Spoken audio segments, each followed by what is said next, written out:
Bonjour, je suis content de vous présenter donc cette vidéo qui durera un peu plus d'1h30 dans laquelle je vais vous montrer comment réaliser un tableau abstrait de A à Z en respectant toutes les étapes pour la réalisation d'une peinture abstraite à la peinture acrylique. Donc en fait, dans les différentes étapes, on va voir tout ce qu'il faut faire. Donc la vidéo n'est pas accélérée, elle est commentée et je vous explique vraiment dans le détail tout ce que je fais. Donc dans un premier temps, donc, je vous explique la réflexion en amont sur le tableau, pourquoi j'ai utilisé telle couleur, telle forme. Donc on fera aussi un choix de couleur. Ensuite, donc la préparation de la toile, c'est-à-dire mise en place des clés. Ensuite, application, donc choix de différentes couleurs, application des différentes peintures avec une réalisation en plusieurs couches, c'est-à-dire qu'à chaque fois, donc il va y avoir un travail avec des mélanges de peinture, des applications différentes, et à chaque fois, donc nous allons attendre les séchages pour pouvoir créer une nouvelle couche de peinture par-dessus. Ça va nous permettre aussi de travailler sur des techniques comme le glacis, les projections, les coulures. Donc je vais vous montrer pas mal de choses, en tout cas un maximum de choses dans cette démonstration. Alors, je vais aller doucement, je vais commenter au maximum pour que vous puissiez effectivement refaire cela facilement chez vous. Et après, le but, c'est que ça vous donne juste, déjà que vous puissiez le reproduire et qu'après, effectivement, vous puissiez apporter votre patte, votre propre style. Le but, c'est que vous puissiez changer les couleurs, changer un peu les formes, mais peut-être en utilisant les techniques que je vais vous montrer. Donc voilà, en tout cas, n'hésitez pas, prenez votre temps, n'hésitez pas à repasser la vidéo. Pour vous aider, il y a vraiment toute la partie aussi écrite dans le livre que vous avez avec. Dans le livre Se lancer dans la peinture abstraite, dans celui-là, vous avez toutes les étapes écrites avec les photos qui correspondent à la vidéo dans lesquelles je vous réexplique absolument tout. Donc ne vous inquiétez pas, vous ne pouvez pas rater, vous pouvez rien rater, tout se passera bien, il n'y a pas de souci. En tout cas, si vous avez des questions, s'il y a des choses que vous n'avez pas réussi à faire malgré le visionnage de la vidéo et la lecture du livre, n'hésitez pas à me contacter, je vous aiderai, il n'y a aucun problème. Voilà, en tout cas, je vous remercie, je vous dis à tout de suite pour la création du tableau. Donc moi, ce que je vous propose, c'est de vous accompagner donc sur la création d'un tableau abstrait, et vraiment de A à Z. C'est-à-dire de l'élaboration de l'idée, jusqu'à la préparation du châssis du matériel, de la création et jusqu'à vraiment la finition avec le vernis, etc. Le but, c'est vraiment que vous puissiez, à l'issue de cette vidéo, pouvoir créer vous-même et très facilement le tableau que je vais créer ici. Et c'est-à-dire jusqu'à l'application du vernis, c'est-à-dire qui est vraiment l'ultime phase de la création du tableau. Donc voilà, alors n'oubliez pas que vous pouvez, et je vous conseille grandement de vous accompagner donc du support écrit, dont une partie est consacrée donc à la création de cette vidéo, à la création du tableau abstrait. En tout cas, en amont, je vous conseille également, c'est fortement recommandé, de lire vraiment tout le cours, effectivement, pour que vous puissiez avoir déjà certaines notions, comme la gestion des couleurs, ce qui est la création des couches l'application des couches de gesso, pardon, pour préparer une toile, ce genre de choses. Donc vous pouvez lire tout le cours, c'est vraiment quelque chose que je vous recommande. Voilà, donc on va commencer.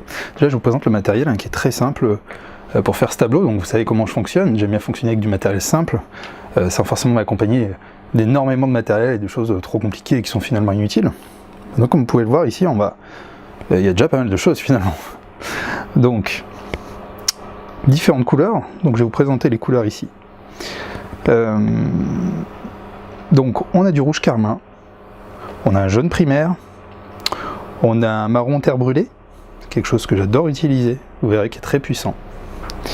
Vous avez aussi, donc ça c'est un vert émeraude, enfin moi je l'appelle vert émeraude, après vous avez plein de noms en fonction des marques. C'est un vert qui est aussi très puissant. Et après vous avez un turquoise. Donc voilà pour les peintures. Après au niveau du matériel, des choses très simples, donc deux spalters, 75 et 75. Alors pourquoi deux? Parce que nous allons, pour éviter de laver le premier et continuer dans votre lancée sur la toile, en fait on va utiliser un spalter pour plusieurs teintes, mais des teintes assez voisines, comme le jaune, le rouge par exemple. Après pour les teintes un peu plus éloignées, on va utiliser un autre spalter, histoire de ne pas gâcher l'harmonie entre les couleurs. Après qu'est-ce qu'on a d'autre? Donc vous avez ce genre de pinceau, hein, qui est un pinceau classique mais un peu touffu, voilà, j'adore ce genre de choses. Vous allez voir, pour faire des effets d'ombre, de lumière, on va pouvoir faire des choses intéressantes. Et éventuellement le couteau. Alors le couteau ici, couteau classique, on n'en aura pas forcément besoin, mais on le garde sous le coude au cas où.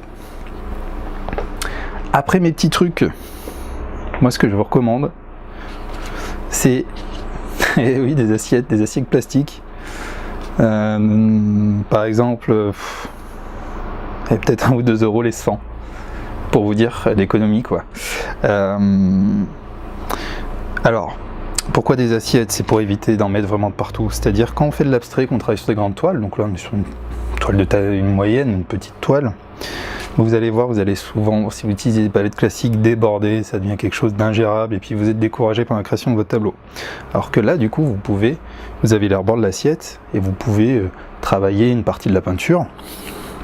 Il n'y a aucun souci. Vous pouvez diluer avec de l'eau, la préparer, faire des mélanges. Après, je vous recommande d'utiliser, si vous faites un mélange, une assiette par mélange, par couleur, pour éviter de tout mélanger. Et l'avantage, vous l'avez compris, hein, vous préparez quelque chose et puis si vous voulez passer, vous n'avez plus de place, hop, vous prenez vite une autre assiette, etc. Vous continuez, vous en prenez autant que vous avez besoin. Bon, c'est pas forcément très écolo, après vous verrez que vous avez rarement besoin de ça. Si vous utilisez directement les couleurs sur la toile, on peut détourner l'utilisation des assiettes, mais elles peuvent nous sauver en tout cas.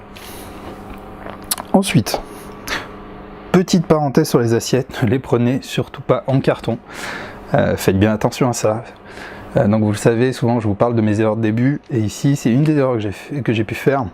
Les assiettes en carton, et bien effectivement avec de la peinture, au bout d'un moment, elles se déchirent et vous allez retrouver des petits morceaux de carton au sein de votre peinture. Et en termes d'effet, c'est pas super. Donc ouais, je vous recommande de bien faire attention, donc de prendre des assiettes plastiques. Ensuite, donc je vous ai dit les 2 spalters, voilà, bon, on a parlé à peu près du matériel. Après, des choses qui sont mes petits trucs aussi à moi, le spray, très important. Le spray, je m'en sers pour tout, c'est-à-dire je m'en sers pour, par exemple, pour préparer une toile, avant d'appliquer une couleur. Ça peut éviter de faire un mélange, donc vous pouvez mettre un peu d'eau sur votre toile et puis après attaquer directement la peinture. Ça permet de ne pas avoir une peinture compliquée, trop dense et trop compliquée à appliquer, trop compacte. Puis ça vous permet aussi de gagner en fluidité. Après, attention de bien doser, ça vous permet de faire des effets de coulure, ça vous permet, comme vous avez pu le voir dans mes vidéos, de faire des effets, des flaques d'eau par exemple, qui vont sécher après. Vous pouvez faire plein de choses du genre, c'est très intéressant à expérimenter. 50 centimes, je crois que j'ai acheté à 50 centimes, alors des magasins discount comme Foirefouille, vous avez aussi Jiffy, je crois que je l'ai acheté à Jiffy. Ben, honnêtement c'est top, ça vieillit bien. Vous avez différents types d'applications, soit jet, soit spray, en réglant ici. Et puis à chaque fois vous remplissez juste d'eau, hein. Vous n'avez pas besoin de produits spécifiques, je travaille toujours avec de l'eau. Je sais que c'est une question qu'on me pose beaucoup, je ne travaille pas forcément avec de la javel ou d'autres choses, c'est de l'eau que vous allez retrouver dans tout ce que j'applique en projection. Voilà, je vous le dis pour vous dans le cadre du cours.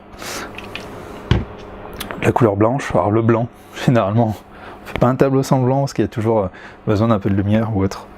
On en aura un peu besoin sur la fin. Le récipient d'eau. Petite gamelle d'eau toute simple. Alors, pourquoi ? En fait, si vous commencez à passer beaucoup de temps sur la création de vos tableaux, vous savez que l'acrylique sèche très vite. J'en ai souvent parlé. Hein. Donc, une fois que vous avez utilisé un peu votre peinture, si vous n'utilisez plus le pinceau, un des 2 pinceaux par exemple, vous allez vite le mettre dans votre eau, histoire que la peinture ne sèche pas sur le pinceau. Ce n'est pas pour le nettoyer, c'est juste pour garder, l'humidifier en fait, et garder un pinceau qui sera après facile à nettoyer sans avoir une peinture qui colle à votre pinceau, voilà. Alors j'en ai déjà parlé dans le livre, hein, de toutes ces astuces. Donc voilà, après niveau châssis, alors quelque chose de classique, comme je vous l'ai recommandé sur le cours, j'aime beaucoup cette marque, Gerstriker. Gerstriker, ils font plusieurs gammes de châssis, il y a un excellent rapport qualité-prix. Et vous pouvez, alors là c'est la gamme basique, après vous avez effectivement quand vous commencez à vouloir vendre autre, il est intéressant peut-être de monter un peu en gamme, mais vous pouvez rester chez le même fournisseur. Vous avez après d'autres gammes de châssis, avec un grammage plus épais, une finition, un bois un peu différent, une finition un peu plus de qualité. Donc bah voilà, écoutez, on va commencer. On va y aller doucement. Je vais faire comme je fais d'habitude quand je crée un tableau. On va suivre les mêmes étapes, sauf que je vais vraiment tout vous expliquer, mon processus de A à Z. Je veux vraiment que vous soyez capable, et c'est l'objectif, hein, que vous soyez capable après facilement de pouvoir recréer le même tableau, et surtout après de pouvoir continuer vous, en fonction de vos choix de couleurs, de vos idées, de toutes vos idées, d'arriver à créer quelque chose de différent, mais peut-être en partant des mêmes bases. Je vais vous donner des clés. Le but c'est de pas de faire du one shot, c'est d'avoir quelque chose qui pourra vraiment vous servir, c'est vraiment l'objectif. Déjà, je vais changer un peu la disposition du matériel. Bon, on va décaler un peu ça. Hop. Alors généralement, hein, comme je vous l'ai dit, c'est intéressant d'avoir un plan de travail où vous pouvez évoluer, bouger, faire des choses que sinon vous allez voir, vous allez rapidement en avoir un peu de partout et c'est dommage. Donc votre châssis, et bien le châssis vous l'ouvrez tout simplement. Donc on retrouve derrière les clés, hein, comme je vous l'avais déjà présenté. Je peux prendre un cutter par exemple, on peut prendre d'autres choses, mais le cutter peut être intéressant. Moi ce que je vous recommande c'est de l'ouvrir délicatement, vous faites juste quelques fentes, puis après avec votre doigt vous pouvez y aller. Le but c'est de surtout pas forcer et tirer très fort sur le plastique parce que vous allez vriller votre châssis. Un premier conseil, très important. Un châssis peut être assez fragile et en le tirant vous pouvez le vriller. Alors le fait de vriller un châssis, j'en ai déjà un peu parlé aussi, c'est le fait d'avoir un châssis qui va être carré et qui va se tordre en fait de cette façon-là. Et donc c'est difficile, c'est quasiment irréversible. Ça va être très difficile une fois qu'un châssis est vrillé, de le rendre plat à nouveau. Alors, il ne faut pas aussi trop tendre votre toile parce que ça peut être aussi une des raisons. Enfin, vous pouvez vriller un châssis en tendant trop votre toile. Pardon, vous voyez là par exemple, j'ai presque un peu trop forcé sur le plastique. Vous y allez délicatement. Vous vous débarrassez donc. Vous enlevez aussi l'étiquette. Hop. Vous avez le fameux petit sachet. Alors, ils sont généralement agrafés. Vous retrouvez les fameuses clés. Maintenant, j'espère que vous savez ce que c'est et que vous êtes au point là-dessus. Et que vous n'avez pas regardé que la vidéo. Donc les clés, on va les mettre en place. Je vais quand même le répéter. Les clés sont faites pour tendre votre châssis. On va pas le tendre. Pour l'instant, on va juste placer les clés. Pourquoi? Parce que généralement, cette marque-là, voilà, comme vous pouvez le voir, vous touchez un peu derrière, vous soulevez, vous touchez, et puis vous pouvez vous rendre compte que la toile est déjà assez tendue. Donc on va pas s'amuser à forcer de peur de vriller le châssis. Mais placez vos clés, parce qu'on en aura sûrement besoin après. Et le but, c'est pas de mettre le sac dans un coin et se dire, je le tendrai un autre jour. Donc voilà, mettez. Moi, il y a plusieurs écoles, mais j'utilise des fois plusieurs façons, mais je vous recommande. Donc, je recommande de mettre les clés de cette façon-là. Vous voyez là, on n'est pas forcément droit avec le bord. En fait, vous mettez l'angle droit ici, il se retrouve ici, l'angle droit de la clé. Donc faites attention à cela. En fait, ça vous permet d'avoir un léger angle ici pour pouvoir taper plus facilement avec votre marteau quand vous allez tendre la toile. Donc écoutez, vous voyez, c'est simple. Hein, moi généralement, je tends avec mon index. Avec mon index et mes autres doigts, je tiens la partie extérieure du châssis. Et je vais pousser, donc avec mon pouce, je serre pour entrer la clé. Vous verrez qu'assez naturellement, je pense que vous viendrez à les mettre de cette façon-là.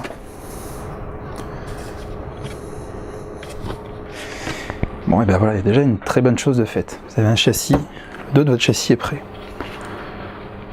Alors, autre chose, ça m'est arrivé. Faites très attention, des fois sur des châssis plus grands, vous avez une armature centrale, par exemple au milieu. Et des fois, cette armature centrale, on ne la met pas horizontale, on prend le châssis dans le mauvais sens, on la met en hauteur. Et ça peut être un frein de la mettre en hauteur parce que vous pouvez, du coup, vous n'allez pas forcément pouvoir mettre une pointe au milieu ou l'accrocher correctement.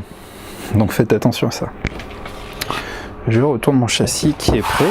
Vous mettez un coup de main toujours pour enlever ce qu'il pourrait avoir sur votre tableau. Alors, comme je vous ai recommandé, je vous ai souvent dit donc de mettre une couche de gesso. Après, je vous ai aussi expliqué que c'était pas quelque chose de systématique. Donc ici, on va pas mettre de gesso. On va avoir une quantité de peinture assez importante. Cette toile, la connaissant, je sais qu'elle ne va pas absorber la peinture, donc on n'aura pas de souci. Donc si vous voulez sauter cette partie-là, vous pouvez. Après voilà, vous aurez quand même un meilleur rendu avec du gesso. Alors le gesso, je vais vous mettre un lien, je vais vous mettre une autre vidéo, donc je vous en parle déjà dans le cours, mais vous aurez une vidéo d'appoint à côté pour pouvoir voir comment vous occuper du gesso et comment appliquer correctement. Bah écoutez, on a notre châssis, on a le matériel à droite. Alors je vais mettre les pinceaux ici, la palette là. Écoutez, on est pas mal. Alors on va attaquer. Comme je vous ai dit, il faut toujours un début de réflexion quand vous créez votre tableau. Je trouve que c'est quelque chose d'extrêmement important. Des fois on est tenté de vouloir prendre la couleur et hop, de se jeter et de faire tout et n'importe quoi. Évitez quand même, il faut quand même qu'il y ait réflexion sur la couleur. Comme vous l'avez pu le voir, moi j'ai réfléchi aux couleurs que je vais utiliser, je sais où je vais aller. C'est-à-dire que je sais que sur la partie supérieure, je vais utiliser du jaune, un peu de rouge, donc des couleurs qui se marient très très bien ensemble, qui sont très puissantes. Sur le bas, je vais utiliser mon turquoise et surtout donc mon vert émeraude, que je vais utiliser sur cette partie-là. Et je vais vouloir créer une forme centrale, parce que les formes centrales sont souvent très puissantes et très efficaces dans un tableau abstrait. Elles vous permettent d'équilibrer, d'attirer la vue, d'équilibrer la vision. Et nous, ça nous permet aussi de faire une transition entre les deux zones de couleurs qui seront assez différentes finalement. Donc vous voyez là, il y a quand même une réflexion sur le tableau. Donc le but, ça va être de tendre vers cette chose-là, tout en s'offrant, en se laissant quand même la liberté de pouvoir glisser vers des choses. Parce que l'effet de surprise que vous allez avoir en créant, en faisant des choses qui ne sont pas forcément correspondant pas exactement à ce que vous souhaitiez avant, c'est quelque chose de très excitant et très gratifiant quand vous faites de l'abstrait. Donc voilà, je vous recommande quand même d'avoir un plan global, de réfléchir sur votre peinture, mais après, de vous laisser un peu aller sur le reste. Voilà. Première partie. Alors première chose, ce que moi je fais toujours, hein, attention, comme je vous l'ai dit, c'est mes techniques. C'est pas forcément quelque chose que vous apprendrez dans le cadre d'un autre cours, mais c'est quelque chose qui fonctionne bien pour moi. Donc moi je prends mon spray et je vais mettre une légère quantité, je vais mettre un tout petit peu d'eau, je vais légèrement humidifier ma toile pour pouvoir rendre l'application de la peinture plus fluide, pouvoir éventuellement aussi retarder un peu le temps de séchage, parce que le fait de diluer la peinture acrylique avec de l'eau va retarder le temps de séchage. Par contre, n'en mettez pas trop, sinon vous allez avoir du mal à appliquer la peinture. Après, donc j'applique le jaune. Alors là, il ne me reste pas grand chose dans celui-là, donc je vais prendre une peinture qui est la même, finalement, mais un petit tube. C'est exactement la même. C'est des peintures fines, ce ne sont pas des peintures extra fines. Si on n'a pas forcément besoin de peinture extra fine, vous allez voir que le rendu sera tout aussi qualitatif. Donc l'idée, c'est qu'on va appliquer, à l'aide du spalter, couleur jaune, et en dessus de cette couleur jaune, on va attaquer un tout petit peu avec le rouge, ce qui va vous permettre aussi à la fois de faire un dégradé qui va du coup être un peu orange, qui va permettre de rendre le jaune un peu plus orangé. Et puis ça permet aussi d'avoir une sorte de petit dégradé. Par contre, faites attention, le rouge est très très très puissant et prendra vraiment le dessus sur le jaune, donc ce sera vraiment des petites pointes de rouge. Donc bah, là je vais peut-être en choquer certains, mais moi ma technique, quelque chose que je vous recommande, c'est de mettre directement la peinture là sur votre toile.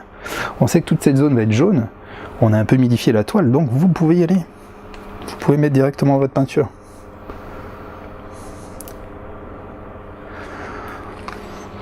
Pour l'instant, je mets ça en quantité. N'en mettez pas trop non plus. Ça va peut-être suffire. Si c'est pas le cas, on pourra soit mettre un tout petit peu d'eau ou rajouter de la peinture. C'est pas un problème. Vu que là on n'a pas besoin de mélange et qu'on sait qu'on part sur cette couleur, on n'a pas besoin des fameuses assiettes. Donc je prends mon spalter taille 75. Vous voyez, un spalter classique. Alors, quelque chose qui peut, vous pouvez l'humidifier légèrement. Vous remettez un petit coup de spray, voilà, vous appliquez comme ça, vous pouvez mettre légèrement un petit peu d'eau. Et après, ce que vous pouvez faire, c'est donc une application, soit de cette façon-là. Après, vous avez plein de façons d'appliquer, soit en croisant, de cette façon-là, ou après, moins académique, en faisant des sortes de tourbillons de cette façon-là. Voilà, vous laissez guider en essayant, vous êtes poignet très souple, ne forcez pas, sinon vous allez avoir des effets bizarres, puis vous allez abîmer votre pinceau, enfin votre spalter. Donc bah là on voit que La peinture est encore assez opaque, donc je mets un tout petit peu d'eau par-dessus. Vous voyez, on peut mettre un coup de spray, mais très léger, n'en abusez pas. Ça permet, voilà, je garde une certaine fluidité. Donc voilà, vous continuez. Alors là, par contre, on se rend compte qu'effectivement, il manque un peu de peinture. Donc bah écoutez, je reprends un peu de jaune, puis je remets un peu. Hein.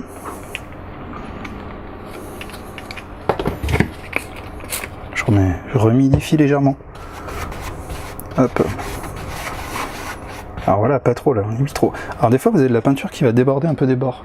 Alors très important, reprenez-la avant que ça sèche. Puis ça permet d'éviter le gaspillage, vous reprenez et puis vous appliquez. Vous prenez un peu ce qu'il y a sur les bords légèrement. Hop. Voilà.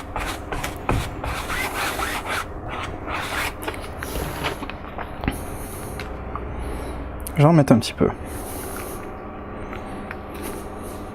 Alors le but c'est d'aller jusqu'au milieu du tableau en fait. Hein. Vous voyez, hein, tout simplement on va faire la moitié du tableau en jaune. Un petit peu d'eau sur une nouvelle teinte, voilà. Hop là. Alors, embêtez-vous pas, bon bah des fois vous avez des poils de pinceau. Les poils de pinceau s'il y en a, même s'il reste, c'est pas forcément dramatique hein, pour les enlever après.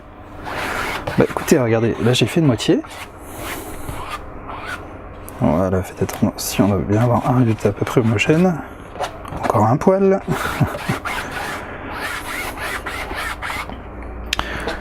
Donc là on a quelque chose déjà d'intéressant. Enfin, je veux dire, on a la moitié du tableau dans la hauteur. Alors au début, ben souvent quand on fait la leçon, on se dit ouais mais c'est moche, c'est nul, etc. Soyez patient, expérimentez. Vous allez faire des mélanges, vous pouvez rajouter des couches. Ne baissez pas les bras tout de suite à chaque fois que vous faites un tableau. C'est un réflexe, quelque chose qui arrive très souvent. Donc ben ici, moi ce que je vous propose, c'est qu'on fasse en haut la partie rouge dont je vous ai expliqué. On pourrait procéder différemment, mais... Donc vous allez prendre du rouge, ça va en mettre. Là ce qu'on peut faire, c'est qu'on peut utiliser une assiette. Et en fait, n'oubliez pas ce que je vous ai dit, le rouge est très très très puissant. Donc bah écoutez, j'en prends un tout petit peu, vous voyez, avec le bout du pinceau. Et sur toute la largeur, j'essaie d'en prendre un petit peu comme ça. Pas plus, pour commencer, pas plus. Et puis en fait, eh ben, on va aller attaquer la partie supérieure du tableau. Alors faites attention parce que vous voyez, tout de suite, bam, les couleurs s'attaquent, les couleurs se mélangent. Vous voyez, si par exemple on avait utilisé du gesso, on n'aurait peut-être pas les mêmes trames de peinture là-haut. Donc ce que je fais ici, j'ai déjà bien assez de rouge. Et ben écoutez, je vais essayer de mélanger au maximum dans un résultat homogène, de descendre très doucement sur le jaune sans aller trop vers le bas. En fait, vous restez un peu sur la zone du haut, vous y passez un certain moment, et puis petit à petit, vous commencez à descendre un peu en diagonale comme ça. Vous voyez ? Après, le but, c'est aussi dans ça, c'est de ne pas avoir forcément quelque chose d'ultra régulier. Vous allez voir que en descendant plus d'un côté, en laissant une grosse trace de pinceau, ça peut faire des choses très jolies. Donc là, hop, j'y vais un peu plus fort. Je commence à mélanger un peu plus, de façon un peu plus désordonnée. Vous voyez, on a quelque chose de sympa. Voilà, leur trace peut être intéressante sur le côté. Donc là, après, il ne faut pas trop non plus trop mélanger. Vous voyez, j'ai volontairement un peu tiré ce trait-là pour avoir quelque chose de pas trop homogène. Et après, ben, si vous voulez ressouligner le haut et avoir un peu plus de rouge, vous pouvez très bien continuer vos mélanges comme ça, en disant, bah voilà. En plus, ça va permettre d'avoir un jaune un peu plus orangé, mais descendez pas trop bas non plus. Attention. Alors là, vous voyez, l'épaule de pinceau, je l'enlève quand même parce que... Hop. Là, vous voyez, j'ai quand même un mélange... J'ai quand même pas mal descendu. Mais on pourrait très bien sous-entendre que j'ai encore envie d'un peu de rouge en haut. Donc j'en mets un tout petit peu. Vous voyez, vous pouvez. Voilà. Après, vous n'êtes pas tout obligé. Vous pouvez faire par couche. C'est-à-dire que là, et je vous le montrerai tout à l'heure. Là, on mélange vraiment des peintures, on est sur une même couche. Si on mélange à la fois le jaune, le rouge, etc. On n'attend pas le séchage pour pouvoir faire des dégradés, des choses intéressantes comme ici. Mais on pourrait très bien travailler en superposition par couche et attaquer différemment. C'est-à-dire faire d'abord sécher la première couche et utiliser du rouge par-dessus avec dilué avec beaucoup d'eau par exemple pour avoir quand même un mélange des teintes mais par superposition. Ce qui est assez intéressant, c'est-à-dire vous pouvez très bien, je vous le montrerai tout à l'heure. Donc là voilà. Bah écoutez, après c'est à vous de juger le résultat que vous voulez. C'est l'œil qui fait le travail. C'est là où vous dites, vous faites abstraction du bas de la toile, vous regardez que l'eau, vous vous dites, ah, ça commence à être intéressant. Ben, vous gardez, vous dites, hop, c'est bon. Allez, j'attaque pas plus la toile parce que la peinture commence à sécher et on pourrait avoir quelque chose de moche avec le grain de la toile qui commence à ressortir, le fait d'avoir trop frotté. Je laisse comme ça. Je prends ce pinceau. On sous-entend pour l'instant que je vais aller assez vite sur la partie du bas, donc je le mets juste à côté. Je le pose juste, si j'en ai besoin. Par contre, je vais garder en tête le fait que si ça commence à durer, il faudra vite qu'après je le mette dans l'eau. Ensuite, on va faire la partie basse. Alors, on va faire déjà la partie basse. Partie basse simple, nous sommes sur un tableau simple. On va recouvrir de vert émeraude. Alors là, je vois, en regardant un peu, que l'eau que j'ai mis au tout début a quasiment séché. Donc bah, je réhumidifie très légèrement, voilà. Et puis j'y vais, j'applique ma peinture exactement de la même façon.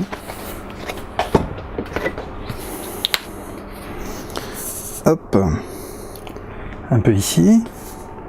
Un peu dans l'autre angle ici. Et là, par contre, changer de spalter. On n'oublie pas l'autre, mais on utilise celui-là. Vous avez une teinte quand même qui est assez éloignée, qui est une teinte ici... oui, on est sur du vert, donc quelque chose qui commence à être un peu plus éloigné, qui est plus foncé, donc on s'amuse pas à reprendre celui qu'on a utilisé pour le jaune, et puis on en aura sûrement besoin tout à l'heure. Et puis voilà, vous appliquez. Hop. Modifie un peu mon spalter, un peu plus. Voilà. Alors vous voyez là, ce genre de choses qui est assez intéressante, c'est grâce à l'eau. En fait, on en revient à ce que je vous disais tout à l'heure, c'est que si vous mettez un peu d'eau, là par exemple, on a moins de pigments, moins de couleurs, et donc le blanc de la toile de derrière commence à se mélanger avec ma peinture. Enfin, on arrive à voir. Et donc des fois, vous pouvez même sans peinture, comme ça, faire des petits dégradés sympas. En tout cas, c'est pas le but. Ici, et ici, donc, je mets un peu d'eau de partout. Hop. Le but ici, c'est donc de recouvrir la quasi-totalité de la toile. Vous voyez, par contre, là, il y a presque trop d'eau. C'est pas grave, c'est pas grave. C'est voir que c'est pas forcément trop grave. On pourra attendre un peu, recharger en peinture s'il faut. Donc pour l'instant, regardez, on arrive à joindre l'autre couleur. J'en remets un peu. Tac, tac, tac. Alors là, paniquez pas quand il y a trop d'eau, hein, ça arrive. Et ben écoutez, on va attendre un peu. Puis on va appliquer de la peinture, voilà, comme ça, gentiment. Après, ça fait des effets sympas, donc on peut se dire, pourquoi pas le garder aussi. Voilà.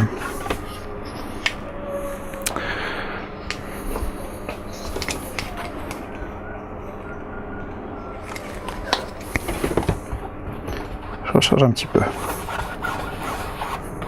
J'essaye de combler le manque de peinture et le trop plein d'eau. Gentiment. J'essaie quand même de pas trop rester régulier, mais voilà.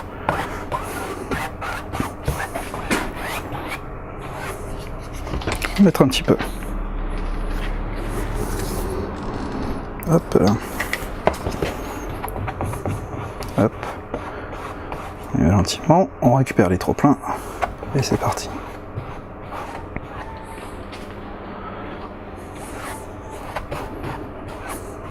Vous voyez, hein, le but c'est de s'amuser, c'est d'aller simplement... Faut pas qu'une chose vous stresse sur la création de vos tableaux. Des fois là, j'aurais aimé qu'il y ait moins d'eau.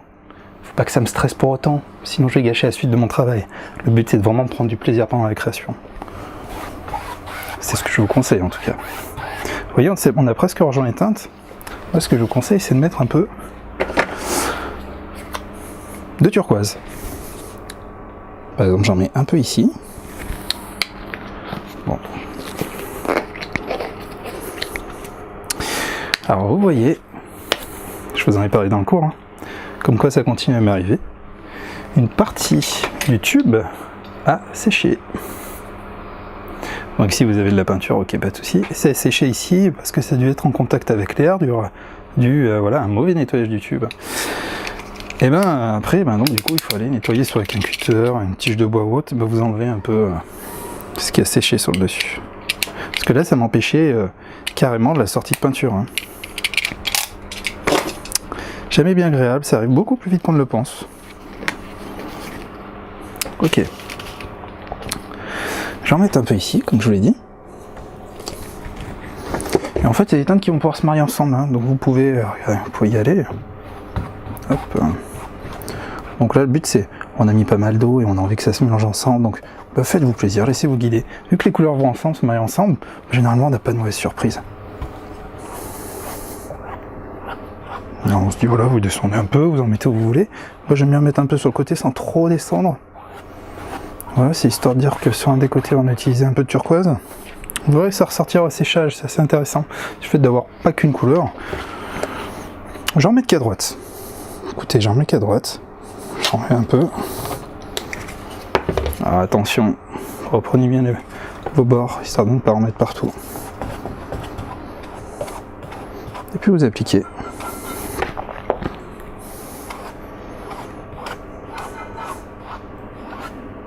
Voilà. Ouais, c'est intéressant, on a cette couleur turquoise du coup qui commence à pénétrer un peu toute cette zone. Donc voilà, on a quelque chose d'assez intéressant. Alors, maintenant, faites attention au trop plein quand même. On va utiliser par là, voilà, vous laissez guider, des choses qui n'étaient pas prévues. Je ne comptais pas en mettre là, mais bon, je me dis que ça peut être sympa. Sur l'intuition, sur le moment, des fois vous avez des choses qui vous dites, ah ben, vous regardez visuellement, vous avez vu, vous êtes en train de créer un univers, vous vous dites, bon ben, ce serait intéressant d'avoir la même teinte, celle que j'ai ici. C'est de l'intuition, mais il faut y aller. Hop. Après, attention d'avoir quand même quelque chose qui se marie assez bien. On va pas plus frotter, le verre commence à sécher. Ok. Je le mets de côté, je ne mouille pas encore pour l'instant, dans l'hypothèse où je vais l'utiliser. Par contre, je reprends vite celui-là, qui n'a pas encore eu le temps de sécher, mais qu'on va utiliser pour appliquer notre marron au centre. Le marron, vous pouvez l'appliquer au couteau, par exemple, on aurait très bien pu mettre de la peinture sur le couteau et attaquer. Alors comme vous voyez, on s'en met plein les doigts, hein. Encore pour l'instant, jusqu'ici, ça va à peu près. Donc habillez-vous en conséquence, hein. D'ailleurs, c'est un petit... comme vous pouvez le voir, j'ai vraiment un jean, il fait plein de peinture. Mais au moins, je ne me fais pas de stress, je ne fais pas attention en me disant il faut pas que ça coule, etc., que je me salisse, voilà. Et le marron, ce qu'on va faire, mettez-en directement, faites une petite ligne par exemple ici, hein. Très légère, vous appuyez pas trop. Vous voyez, finalement j'ai fait au feeling sur l'application. Je reprends mon spalter, je mets un tout petit coup d'eau pour qu'il soit humidifié. Après vous pouvez très bien reprendre votre palette et puis appuyer un peu, hein, pour dégorger, pour voir si... Alors là on a du jaune dessus encore, de tout à l'heure. C'est pas grave, le marron on est à peu près dans la même teinte et puis même ça va sûrement se marier, faire des choses intéressantes. Là le but ça va être de créer notre démarcation. Donc j'y vais, hop. Alors là vous voyez, le jaune a commencé à sécher, donc vous avez des choses intéressantes dès que vous l'attaquez avec des mouvements bruts. Vous avez le mouvement par-dessus qui va venir se mettre par-dessus et c'est très intéressant. Alors après, par contre attention, là vous êtes entre le vert et le jaune. Et c'est-à-dire que vous pouvez avoir des mélanges, mais là c'est plus de l'aventure. Là vous y allez, vous regardez ce qui se passe, et le but c'est de se dire, bon bah je veux que ma démarcation ressemble à... Je veux que ça ressemble à ce que j'avais prévu, quoi. Mais après vous pouvez vous laisser aller. Je sais que les couleurs fonctionnent ensemble. Regardez le marron qui attaque le jaune, c'est parfait. On a quelque chose d'intéressant. Donc par contre on serait tenté de dire, bon bah je vais refaire pareil au centre avec un grand trait. Vous pouvez le faire, mais faites-le gentiment. Ça, par contre vous verrez que il faut commencer à avoir de la confiance en soi pour faire ce genre de choses, que sinon après, on gâche vite sa toile. Donc il faut savoir être ambitieux, se lâcher, mais il faut aussi maîtriser un peu la chose. Et si vous voulez, on peut faire un coup comme ça. Voilà. Là je suis content, j'irai pas plus loin. Vous pouvez redescendre, faire un peu pareil de l'autre côté. Par contre, quand vous allez redescendre, vous allez récupérer du vert de la toile qui va venir se mettre sur votre marron. Vu qu'en descendant, vous prenez votre vert, vous remettez votre pinceau dedans, votre spalter, et automatiquement ça va faire le dépôt de peinture verte. Mais honnêtement, c'est une belle erreur. Regardez ce vert là qui vient attaquer le marron. Moi, je trouve que ça fonctionne très très bien. Ça fait un rappel, on remonte un peu les teintes d'en dessous. Donc qu'est-ce qu'on fait? Bah écoutez, on va le prendre, on le refait légèrement. Après faites attention, quand le marron commence à devenir trop présent, il y a un moment où il va falloir se calmer, sinon on va tout gâcher. Et là on est limite. Donc voilà, je fais ça, hop. Si par exemple vous mettiez de l'eau ou autre, vous pourrez très bien mélanger un peu le marron et le vert, mais je ne vous recommande pas vraiment pour expérimenter, vous allez avoir des choses assez étranges parfois. Alors là, vous voyez, j'y vais légèrement, je crée un petit rappel, je remonte un peu avec un peu de marron. J'irai pas plus loin. Pour le marron, là on est bien. Une question de feeling, hein, une fois de plus. Alors après, ce qu'on peut faire, c'est que vous pouvez, par exemple, si je vais vous montrer quelque chose, on peut très bien mettre un peu d'eau ici. On va y aller très doucement. On peut très bien projeter un peu d'eau. Par contre, attention, là, j'ai beaucoup parlé, ça a eu le temps de sécher un peu plus vite que d'habitude. Donc le but, en mettant de l'eau, en projetant de l'eau, mais déjà vu faire, c'est que, en laissant, laissez là juste quelques minutes, juste le temps de parler, une petite minute, 2 minutes. On va attendre que l'eau s'imprègne un peu de la peinture, en espérant qu'elle n'est pas séchée, et après vous allez orienter votre châssis pour faire couler un peu la peinture. Ça ramène un peu de matière, ça va faire des effets en haut dans cette partie jaune qui va être un peu moins fade, plus intéressante, qui va être un peu plus brute. Bon bah écoutez, je mets un tout petit peu. Alors je croise les doigts, je mets un peu d'eau, pas trop, vraiment pas trop, sinon. Après vous pouvez le faire comme je vous ai déjà montré, vous pouvez très bien mettre une grosse zone d'eau, vous ouvrez carrément votre récipient, vous versez mais vous mettez une zone d'eau, ici, par là, etc. Je le fais souvent. Mais par contre là vous allez devoir laisser pratiquement sécher une demi-journée. Parce que plus il y a une grosse quantité d'eau, plus ça va être long de faire sécher tout ça. Là, je vais attendre encore un petit peu. Alors, pendant que vous attendez, prenez du recul sur votre tableau. Je sais que des fois, c'est pas bon de couper un élan créatif, surtout dans l'abstrait, mais là, on regarde le tableau, puis tournez autour. C'est important, quelque chose d'important que j'ai compris il n'y a pas si longtemps que ça. Il est important de prendre beaucoup de recul avec son tableau. J'espère que vous avez une grande pièce et que vous pouvez reculer, et essayer de voir votre tableau de beaucoup plus loin. Et vous verrez que vous aurez un résultat global, vous aurez une vision qui est différente. Alors surtout quand, là on est encore sur une petite toile, mais quand vous allez travailler sur des très grandes toiles, c'est très important. Alors ici je regarde ce qui se passe, je vois cette zone qui n'est pas encore sèche, le bas qui commence à sécher, et là-haut je commence à voir que l'eau commence à prendre un peu la peinture, c'est quelque chose que l'on voit. Alors difficile de voir à la caméra, mais bon vous voyez il y a des poils de pinceau. On peut arriver à les enlever avec un couteau après, mais bon, dans l'idéal, il faut les enlever sur le moment. Là, mon pinceau a quand même assez bien vécu, il commence à perdre ses poils, c'est des choses qui arrivent. Et puis c'est vrai qu'après, en utilisant des mouvements francs, par exemple, comme je vous ai montré au milieu, il faut utiliser des mouvements francs pour avoir ce genre d'effet. Par contre, pour avoir cet effet, il fallait que la zone là soit sèche. Bon, nous, c'est un peu un coup de chance, hein, finalement, parce que cette zone ne serait pas sèche, on aurait eu un mélange, on n'aurait pas eu toutes les petites trames, les petites textures qu'on a ici qui sont très appréciées en art contemporain, en abstrait, qui sont très visuelles. Là vous avez une vue un peu avec un certain angle, mais on verra après quand vous aurez le tableau de face que c'est très intéressant. Voilà, écoutez, pour vous montrer un tout petit peu l'effet, on va essayer de voir si l'eau qui a attaqué un peu la couleur rouge va arriver à couler, déjà est-ce que l'eau s'est bien emparée du rouge, et on va essayer de la faire couler très légèrement en attaquant le jaune, voire un peu le marron. Alors attention, très simple, hein. Les choses simples sont parfois les meilleures. Donc vous prenez votre châssis, vous mettez clairement pas les doigts dedans, hein. Vous prenez votre châssis comme ça, et puis on va faire...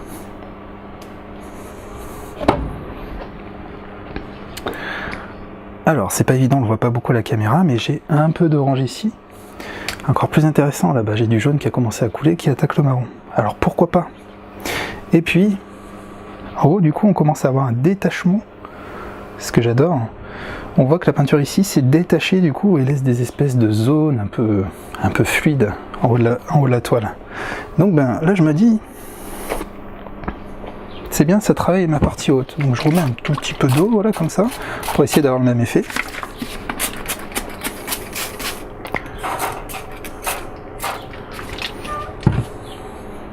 Par contre, ce qui serait intéressant, c'est de vite sécher cette zone-là pour que la coulée reste homogène. Alors, ce que vous pouvez utiliser, je vous en ai parlé dans le cours, vous pouvez utiliser un sèche-cheveux ou un décapeur thermique. ça va vous permettre d'accélérer. C'est ce genre de choses. Ça va vous permettre d'accélérer en fait le temps de séchage. Voilà, à la base c'est pas fait pour. Hein. Attention, le décapeur thermique est beaucoup plus puissant qu'un sèche-cheveux. Il faut l'utiliser, faire très attention de pas trop couler la toile, vous pourriez la brûler ou autre.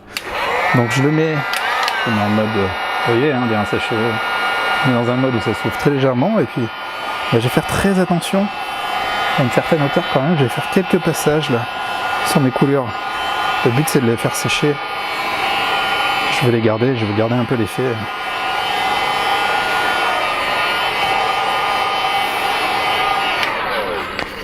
Alors après le but c'est de pas forcément en abuser, on a déjà quelque chose d'intéressant. Rappelez-vous, j'ai remis un peu d'eau. On peut essayer d'aller chercher une fois de plus un peu l'effet. Voilà, donc on a quelques coulures. Regardez à gauche. Le orange, sur mon deuxième coup, s'est mis à descendre. Donc ça y est, on a ce qu'on voulait. Ces petites coulures. On en a ici des jaunes, on a ici des rouges. Commence à devenir intéressant. On commence à avoir la matière, on commence à avoir des zones un peu là-haut. Regardez, qui sont en train de naître, qui sont très intéressantes. Regardez à droite, regardez en haut à gauche. Ça c'est mon spray, c'est l'eau que j'ai jetée. Donc c'est bien de découvrir un peu son tableau, de voir comment il peut évoluer comme ça avec quelques actions. Donc là par contre on veut figer ce qui se passe. Je veux pas aller plus loin. Donc hop, je reprends vite le décapeur thermique. Alors pour les coulures, si vous voulez pas vous planter au début, ne les faites peut-être pas. Faut essayer sur un deuxième tableau. Là je vous montre un peu ce que ça peut faire, mais c'est pas obligatoire on va dire. Hein.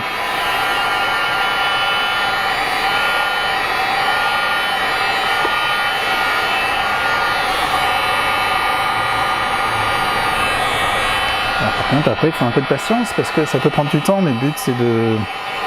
Là j'ai envie de figer ce que je vois. J'ai pas envie que les couleurs changent de couleur, j'ai pas envie qu'elles se mettent à couler dans l'autre sens ou autre, il peut y avoir des effets. Et là mon décapeur thermique il va clairement m'aider. Par contre du coup le décapeur thermique il sèche l'intégralité de ma toile, c'est-à-dire que ça sous-entend qu'il va sécher ce qu'on a au milieu. Donc faut être sûr de soi aussi.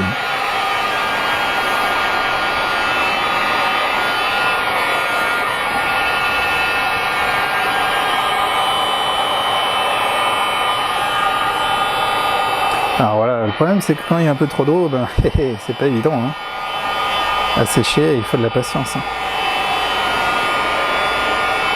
Après honnêtement vous pouvez très bien, si vous voyez que c'est à peu près sec, qu'il n'y a pas trop d'eau, vous pouvez très bien laisser votre tableau quelques minutes, aller faire autre chose, puis en revenant, peut-être une demi-heure après, en théorie il sera séché. Mais je répète sur le fait qu'il faut qu'il n'y ait pas trop d'eau. Quelque chose d'autre de très intéressant. Vous pouvez voir ici, je ne sais pas si on va voir bien la caméra, mais le jaune en passant sur mon vert émeraude et sur mon bleu turquoise est en train de faire un vert très clair. Et ça c'est très très beau, quand c'est sec, vous avez un résultat qui est très sympa. Mais en fait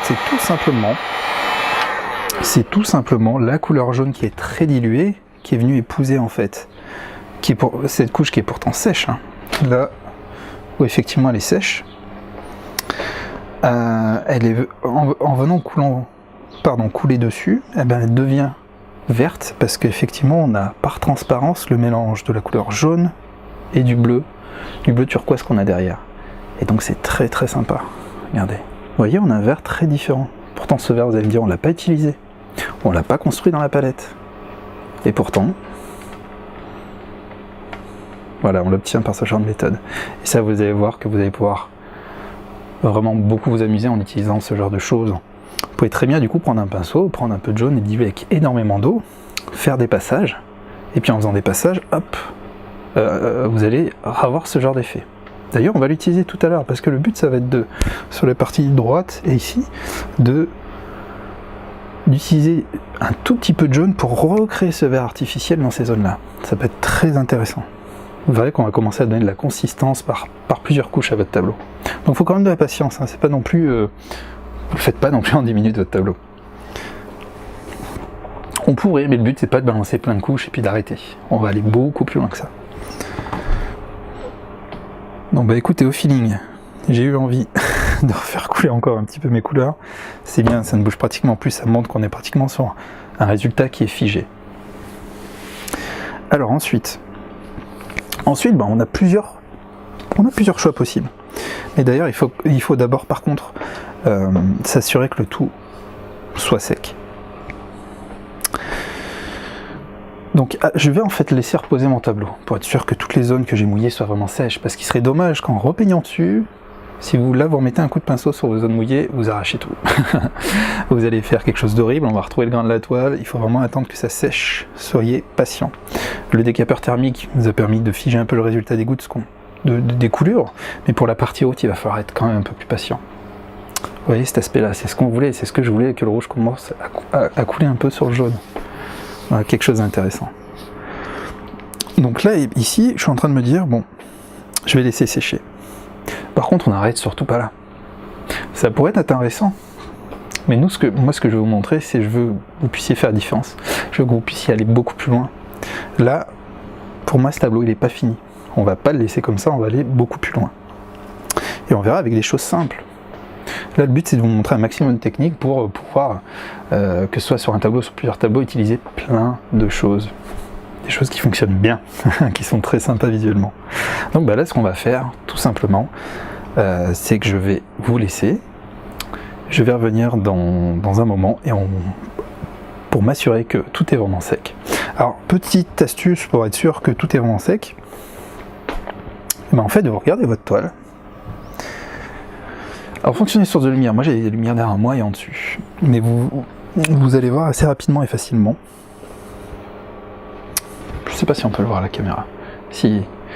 Alors, tout ce qui brille, tout ce qui brille dans lequel j'ai des gros reflets de lumière, et ben ce n'est pas sec. C'est la peinture qui est en train de sécher. Par contre, ici, vous voyez, c'est devenu mat. Il n'y a plus de brillance. En dessous aussi. Et bien donc, ça veut tout simplement dire que votre peinture est sèche. Et ça, c'est très important finalement pour savoir si vous pouvez attaquer une couche par-dessus ou si votre peinture devait donner davantage de temps à votre peinture. Donc on voit que les gouttelettes elles brillent, donc pas du tout sec. Sinon la partie jaune, regardez, c'est très intéressant là. Là-haut on a toute l'eau que j'ai projetée, mais qui est pas sèche. Voilà. Donc le but c'est de revenir dans un moment pour que toute cette partie-là soit sèche. Alors, mon astuce. Pour ceux qui ne connaissent pas cette astuce, vous allez me remercier. Vous avez un moyen de faire sécher 10 fois plus vite votre tableau. C'est pas le décapeur thermique, parce que lui, il sert sur le moment, hein, sur le coup. Mais si par exemple vous partez imaginons on a besoin, vu qu'il y a de l'eau, je sais pas, d'une heure de pause, d'une heure de séchage. Vous mettez un ventilateur devant. Moi j'ai un ventilateur sur pied, tout simple, ventilateur de salon. Je peux vous montrer si vous voulez, mais ça n'a finalement aucun intérêt de vous le montrer. De toute façon, je pense que vous avez reconnu le bruit. Ce genre de ventilateur, voilà. Qu'est-ce que je vais faire ? Il n'est pas branché. Donc ce qu'il faut faire, c'est vous allumez votre ventilateur, puissance minimum. Attention, sinon les coulures hautes, vous pouvez les faire bouger avec le vent du ventilateur. Et vous laissez votre ventilateur devant. Et en fait, vous allez voir que ça va sécher très vite. Voilà. En tout cas, j'ai allumé le ventilateur, je vais laisser sécher et je reviens donc dans quelques temps pour vous montrer la suite. A tout de suite. Bon, écoutez, voilà, j'ai laissé quelques minutes mon ventilateur devant ma toile, pas très longtemps, donc effectivement j'ai encore des zones qui ne sont pas forcément sèches au niveau des zones mouillées et la zone centrale parce qu'elle est très chargée en peinture, mais ce n'est pas forcément important, parce que les zones qui me concernent, que je souhaite travailler avec vous, c'est cette partie inférieure qui elle est sèche, il n'y a pas de souci. On voit que la couleur est un peu séchée, elle a changé d'aspect, c'est normal, hein, c'est le jeu. Donc comme vous pouvez le voir, petite parenthèse, j'ai mis mes pinceaux tout à l'heure, donc en attendant juste avant le séchage, j'ai vite mis mes pinceaux donc dans l'eau pour pouvoir les laisser sécher, forcément pour pouvoir pour pouvoir les garder humides qu'on n'ait pas de problème de peinture acrylique qui sèche au sein des poils, qui pourrait complètement détruire votre spalter. Voilà. Donc j'ai pas envie de forcément les laver tout de suite, mais je les laisse humidifier pour les laver tout à l'heure. Voilà.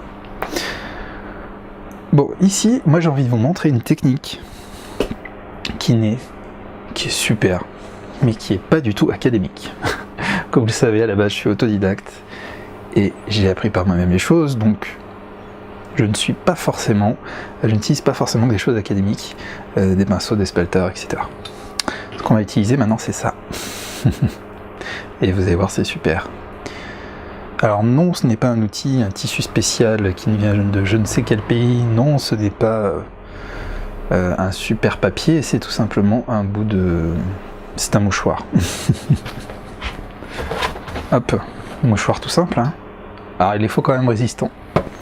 Je vais vous montrer une technique qui va vous permettre, comme on l'a vu tout à l'heure, cette zone là qui est verte, qui est très intéressante, mais je vais utiliser une technique un peu pour aller poser du vert ici, pour créer par superposition, pour obtenir par superposition avec du jaune, le vert qu'on a vraiment aimé tout à l'heure, hein, qui était ce vert là. Et bien donc une technique qui est très simple, qui vous permet d'attaquer les zones doucement, sans forcément salir des pinceaux, qui vous permet, qui est très agréable à utiliser, et ben c'est le mouchoir. Vous prenez un mouchoir par exemple, un bout de sopalin, en préférant ce mouchoir, c'est un peu plus robuste. Vous mettez par exemple votre doigt dedans, vous prenez comme vous voulez. Hein. Le but c'est d'avoir une surface ici qui va être utilisable. Je vais mettre un peu de jaune dans ma palette de luxe.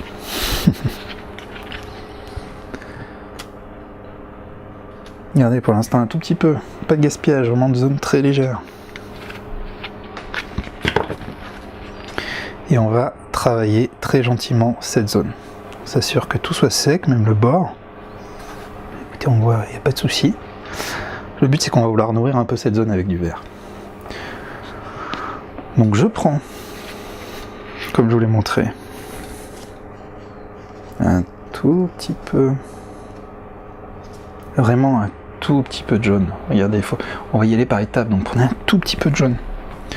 Vous mettez un coup de spray, ça peut être intéressant, ça évite, il faut mettre un coup de spray pour utiliser le mouchoir avant. Mais très léger, hop, ça suffira. Voilà, pas plus pour l'instant. Et vous allez attaquer avec le bord, avec votre mouchoir, très doucement. Et en fait, je vais tout simplement, avec mon mouchoir, faire des mouvements circulatoires et vous allez voir que le vert va commencer à apparaître sur la toile. Alors vous voyez, il en faut vraiment pas beaucoup. Parce que avec la zone que j'ai mis tout à l'heure, la peinture que j'ai mis tout à l'heure, il y en a déjà presque trop. Vous descendez sur le bord, regardez, c'est intéressant. Le vert prend forme sur le bord. Et puis en fait, après vous allez, quand il commence à avoir un peu moins de peinture, ben vous descendez, vous continuez, en fait ça va s'estomper, vous allez avoir moins en moins de peinture et ça va créer une sorte de dégradé qui est très intéressant.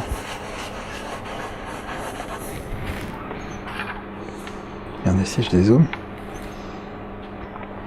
Vous voyez ce vert un peu qui fait un peu comme un brouillard qui vient se poser, ben, c'est très intéressant. On a quelque chose de très sympa là. Alors après, ce que vous voulez faire, des fois c'est dur à maîtriser, on voit il y a certains petits battés ou autres.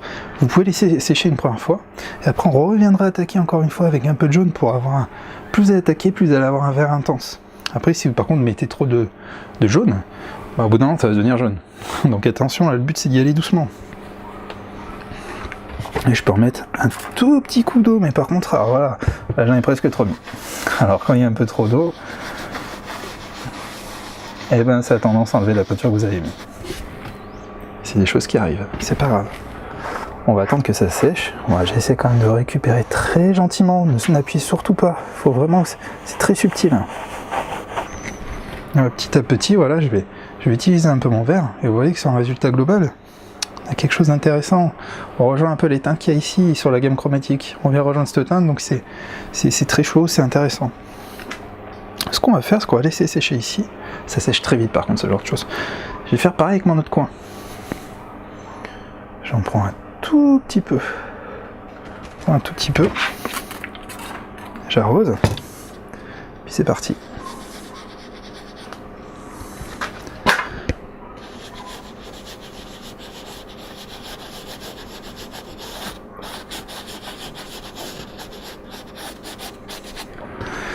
Alors là on est sur la peinture fine, mais si on avait une peinture extra fine, ça serait encore plus intense. Vous avez une peinture plus intense et cet effet-là est très intéressant.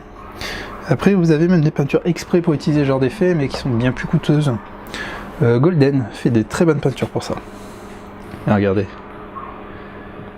En quelques secondes, regardez, j'ai mis de la lumière dans cette... Ici, dans cette zone. On a du vert, on a quelque chose qui commence à arriver. Toujours par étapes, allez-y doucement. Vous y allez doucement, et puis voilà. Ici, si vous voulez vous assurer que ce soit vraiment sec, hop, on met un petit peu de décapeur, très léger. Et de toute façon, on voit que c'est déjà sec. Et bien par étape, vous pouvez recommencer l'opération, mais ne le faites pas trop au début. Très légèrement. Il faut juste que vous ayez des petites zones de lumière. On en a déjà presque trop en fait ici. Vous pouvez tapoter aussi. Parce qu'après au bout d'un moment le mouchoir peut arriver à se déchirer. Donc si vous tapotez, vous allez voir, vous avez encore un effet différent. L'application se fait différemment.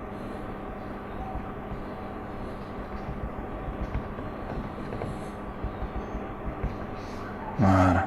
Petit mouvement très léger. Si vous forcez trop, vous allez attaquer le dessous de la peinture. Regardez là cette zone. Moi j'adore. Voir une couleur nette comme ça, alors que vous ne l'avez pas utilisée, j'adore. Vous allez voir, c'est très accessible. Si vraiment vous suivez mes conseils, ce genre de choses se fera très facilement. Là, on voit que du coup, je l'ai fait sur les bords. J'ai peut-être pas allé plus loin. Après, ce qui est intéressant des fois, un peu, c'est de descendre sur les bords. Vous verrez, c'est riche. De toute façon, je vous l'ai pas dit, mais on va peindre les bords en noir. Mais vous pouvez très bien descendre légèrement. Vous en avez encore sur le mouchoir, mais toujours très légèrement. S'il n'y a pas assez d'eau, vous appuyez trop fort, vous allez racler la peinture qu'il y a dessous. Faites très attention. Là, on va voir qu'on a quand même une zone intéressante. Moi, je me dis que j'ai envie de le refaire ici. Vous me voyez venir. Cette zone est très intéressante, on a envie qu'il y ait un peu de vert. Mais pas trop, parce que là, les bords, toujours facile de travailler les bords. Le centre, c'est délicat, les yeux vont tout de suite au centre. Je vais en mettre un tout petit peu. Donc, hop, je prépare. Puis du coup, ça vient attaquer un peu le marron. Vous allez voir que jaune sur marron, c'est pas mal aussi. Regardez, petite astuce aussi. Si vous voulez que votre vert, j'aime bien tirer le vert en fait, tirer ma couleur, comme ça, très légèrement. Bon, je l'utilise un peu ici, et très légèrement, regardez. Hop, je fais quasiment une ligne de vert. Vous voyez, je descends. C'est très subtil, hein, on le voit peut-être pas à la caméra, mais... Le but c'est de faire une première couche comme ça, en superposition, qui est pas trop mal. On voit qu'il y a une zone de lumière, ça commence à venir. Il y a ce trait. Ce que je vais faire après, c'est que je vais en mettre ici pour avoir un point de lumière en fait, une sorte de point de lumière, comme je l'ai fait un peu ici. Donc, si vous vous rappelez, on a laissé sécher à gauche, on peut venir. Voilà, vous pouvez rattaquer cette zone. Voilà, très sympa comme ça. Faites-vous plaisir, travaillez les zones que vous voulez. Vous voyez, celle-là, je vais peut-être après les tendre, j'aurais pu faire les bords, là, de cette façon-là. C'est au loisir, vous faites comme vous le sentez. Là, vous n'êtes pas obligé, je veux pas que vous fassiez vraiment exactement comme moi, il n'y a pas d'intérêt, vous pouvez aller plus loin. Allez plus loin. Là, vous voyez qu'on est parti d'une forme, on est en train de travailler dans la forme maintenant. C'est ça pour moi l'abstrait, c'est ce que j'adore. On se laisse guider. Et... Alors, là j'ai failli faire une bêtise, j'ai fait rattaquer cette forme alors qu'elle n'est pas sèche. Surtout pas, on va enlever la peinture qui est dessous. Alors que je viens de reprendre de la peinture, voilà, c'était ça le problème. Alors sèche un peu rapidement. Alors ce qui est bien, c'est que quelques secondes suffisent. Hein. Sur une méthode, hop.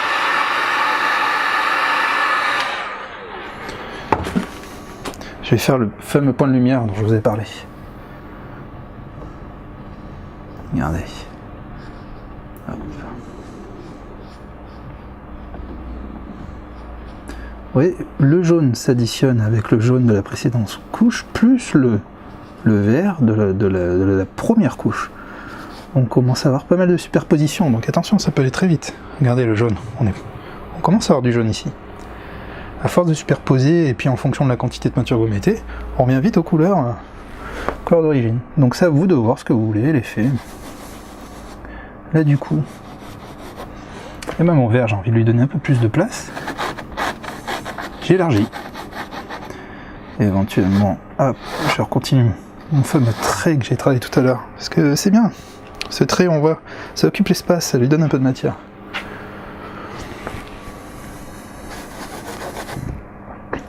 peut attaquer un peu là. Sur un coup de tête, on peut en mettre un peu ici. Vous voyez, on peut. Après, vous pouvez travailler plus globalement votre tableau. Après, des fois, il faut se laisser aller. Des fois, là, on sent qu'il y a des choses qui pourraient être sympas, donc on y va. C'est ce que je suis en train de faire, vous voyez. Hop, là, j'en veux plus. Je veux que ce soit plus chargé, je veux plus de vert. Pas trop après, parce que ça pourrait prendre trop de place et gâcher le reste de la visibilité de votre tableau. Regardez, vous voyez, là, j'ai envie de faire un trait, hop, je le fais avec mon vert. Hop. Là, par contre, je fais attention, je commence à aller limite trop loin. Il faut quand même que, globalement, le résultat soit toujours intéressant sans aller trop loin. Là, j'ai fait comme je vous le disais tout à l'heure, je prends un peu de recul. Puis en prenant du recul, je me rends compte qu'il y a une sorte de déséquilibre avec ma partie gauche qui n'est pas aussi verte que le reste. Donc, je vais en remettre un peu. Un tout petit peu d'eau. Hop, voilà.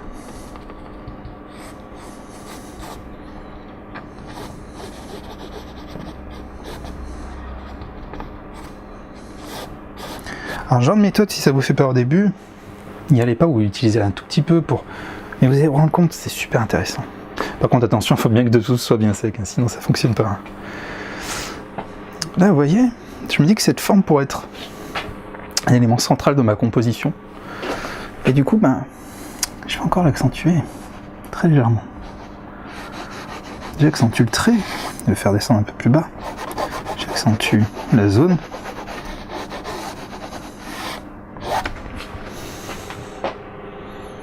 Là, je peux très bien dire que je pourrais très bien faire un trait qui part comme ça.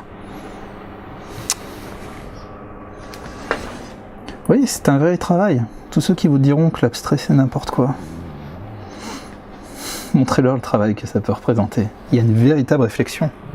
On est même justement à l'encontre de quelque chose de figuratif, on ne regarde pas quelque chose que l'on reproduit. Là, on se laisse vraiment aller dans de l'abstrait, dans quelque chose que vous faites travailler votre imagination et vous créez un contexte, vous créez un univers. Et c'est ça que j'adore.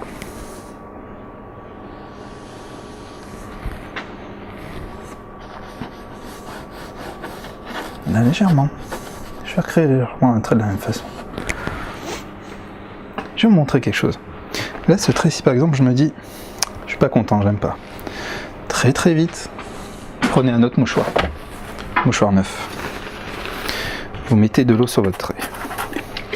Vous attendez voilà quelques secondes. Assurez-vous que dessous soit bien sec. Et vous tirez de cette façon-là. Hop. J'ai enlevé mon trait. Voilà. N'appuyez pas trop, on gratte pas, il faut pas abîmer la peinture qui est dessous. Je prends un peu de recul, je regarde. Et ben là, je me dis qu'on est pas mal. Déjà que je commence à avoir une composition qui me plaît. Après, au besoin, au choix, vous pouvez travailler cette zone en fonction des traits que vous avez fait. Vous avez sûrement quelque chose de différent de moi. Mais le concept, vous pouvez l'appliquer de partout. Regardez, vous pouvez mettre du jaune là, du jaune là. Voilà, pas de souci. Ensuite, j'ai envie de vous montrer comment on peut créer des zones de lumière dans cette partie jaune. Quelque chose qui peut être très intéressant. Donc alors, n'ayez pas peur de ça, mais regardez des fois, hop, on retourne sa toile. On va garder bien sûr lors de composition quand on va le présenter, mais j'ai envie de travailler cette zone, et ce sera pour moi plus facile de la travailler d'ici. Et puis en tournant, des fois on voit les choses différemment et les idées viennent. Donc ici, je vais utiliser une autre technique. Je vous la recommande pas forcément sur votre premier tableau. C'est juste que je vais vous montrer dans le cadre de cette vidéo d'autres techniques pour aller un peu plus loin. Vous pouvez très bien créer des zones de lumière, comme je le fais souvent sur mes tableaux. Vous avez dû voir, je crée des zones blanches qui en fait permettent de donner de la lumière, de la profondeur. On a vraiment l'impression d'avoir des zones de lumière qui sortent d'ici. Mais je vais vous en faire, je vais créer un petit peu de ces zones de lumière pour vous montrer. Je vais en créer par exemple une ici. Alors attention, c'est une technique qui peut paraître simple, mais qui est assez complexe finalement, mais qui ressemble à ce qu'on vient de faire. On va faire avec du blanc, mais le problème du blanc, c'est que c'est très très puissant. Par exemple, je prends mon couteau. Hop. Prendre un tout petit peu de blanc. Ok. Un tout petit peu de blanc au bout de votre couteau. Et je vais l'appliquer délicatement, par exemple ici. Ici, ça va être mon impact de lumière. Et vous voyez, je le répands un peu. Alors j'ai fait un point, tout simplement. Après, très rapidement, vous prenez ce fameux petit pinceau. Vous pouvez le faire avec autre chose, vous pouvez même le faire avec votre mouchoir. Là, j'étends quand même, en fait, cette zone. Avec le couteau, gentiment. Je donne une petite forme. Le but, c'est par contre pas toucher au point que vous avez ici, qui sera le point de lumière. Sans vous arroser, vous pouvez essayer. Déjà, mais vous passez des tout petits coups. Attention, ça paraît simple, mais il faut quand même une certaine expérience pour avoir le rendu souhaité. Il faut pratiquer, vous verrez pourquoi. C'est en expérimentant. En fait, vous allez passer automatiquement, vous allez commencer à faire un dégradé vers votre toile. Et en fait, ce dégradé qui vient, en fait, votre blanc vient s'éteindre à force de passage avec le jaune qu'il y a derrière.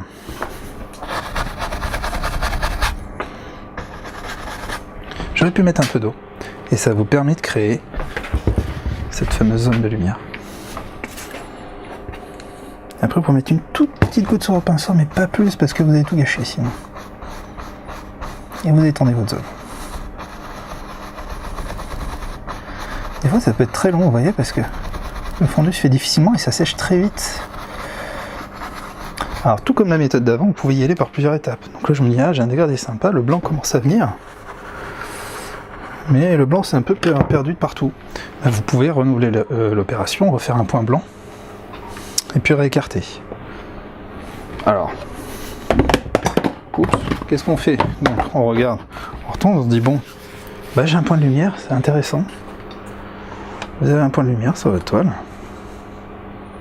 Ça amène quelque chose. Après, vous pouvez le travailler, vous pouvez très bien vous dire, j'en fais un autre ici, ou alors vous restez figé sur celui-là. Là, il n'est pas assez efficace. On va le travailler un peu plus, mais après. Je vais en faire un autre. J'ai envie de le faire sur le bord. Ici. Donc, bon, je tiens mon couteau d'une façon étrange, je sais, mais c'est pour moi plus facile, pour des petites choses comme ça. Hop.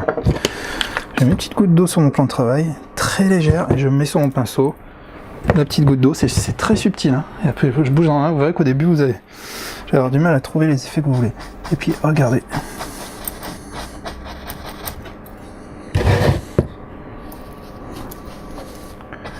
Et ben je sors ma zone là. Et voilà, il y a limite trop d'eau. Là par contre on voit bien l'effet fumeux, on commence à l'avoir. On voit que la peinture part bien. Du coup, quitte à étendre tout le blanc et à remettre après une pointe de blanc et à retravailler.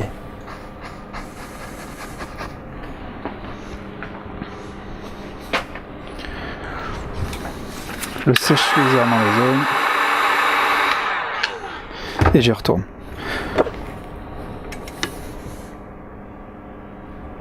Hop, voilà, là je vais y aller un peu plus.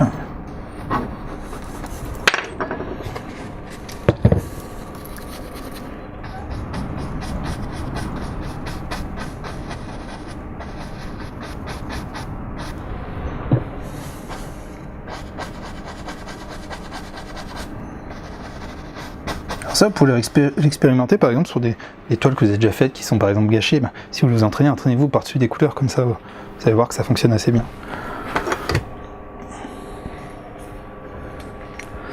Là. On va réutiliser ici.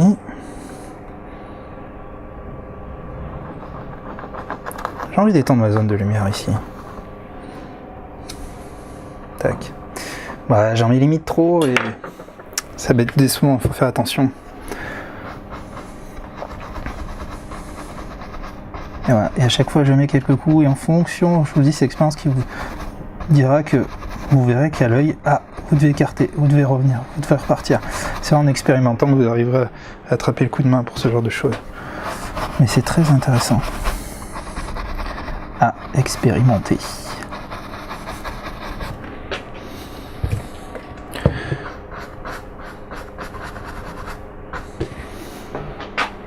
Ok.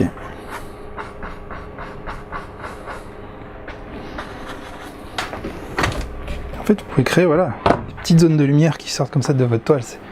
C'est assez sympa. pouvez l'utiliser dans d'autres sens, vous pouvez très bien faire des courbes, etc. Le problème, c'est qu'après, là, on a un petit souci d'équilibre. On sent qu'ici, on aurait envie qu'il y ait une zone aussi comme ça de lumière.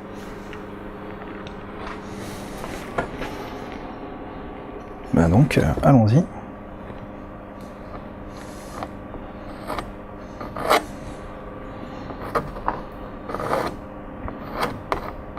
Hop, je l'étends sur la... Hop.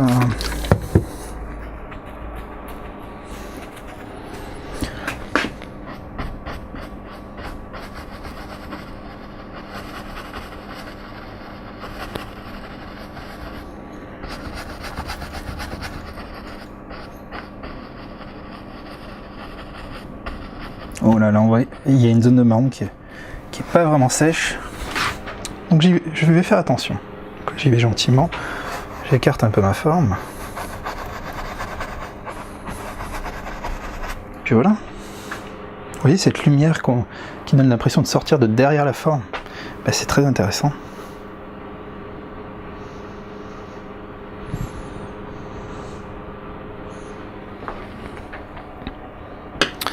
Alors après, ce qui peut être intéressant, c'est que vous pouvez très bien recoloriser ces zones blanches avec, par exemple, du jaune.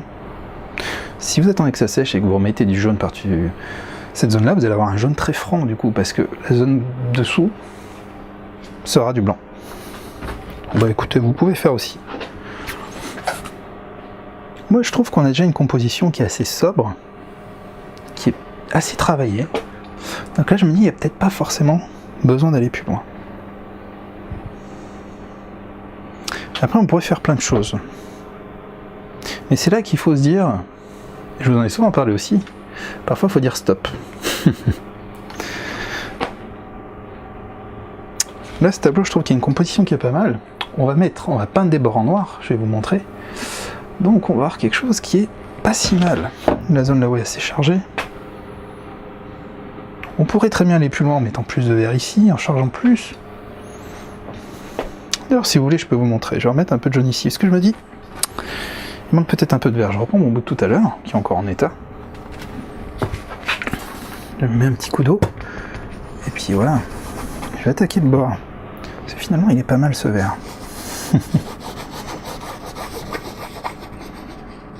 Hop, le bord. Je remonte un peu ici, du coup, vu que j'ai élargi. Très légèrement. Ça permet un peu d'habiller un peu plus la zone. Et ici, je pense que je vais aussi...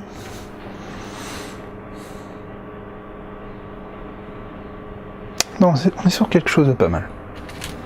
On va peut-être pas surcharger. Bon, j'en remets un peu ici. Hein. L'éternel a satisfait. Après, vous pouvez en mettre un peu sur le marron pour expérimenter. Vous pouvez aussi très bien... Regardez, si je remonte sur ma zone blanche, comme je vous le disais, votre jaune, cette méthode, vous pouvez l'utiliser là-haut pour avoir un jaune plus franc. Je peux très bien sur ma zone de lumière, je vais le faire sur une des zones. Sur celle-ci, bah, amenez du jaune. Alors, mettez-en vraiment pas beaucoup.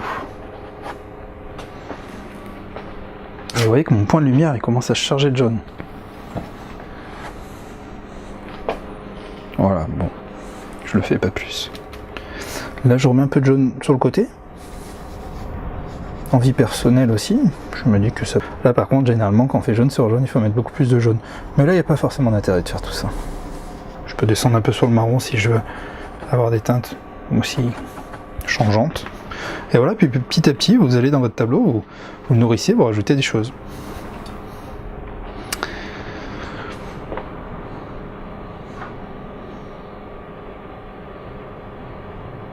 Voilà, bah écoutez, je suis en train de me dire qu'on a quelque chose d'intéressant.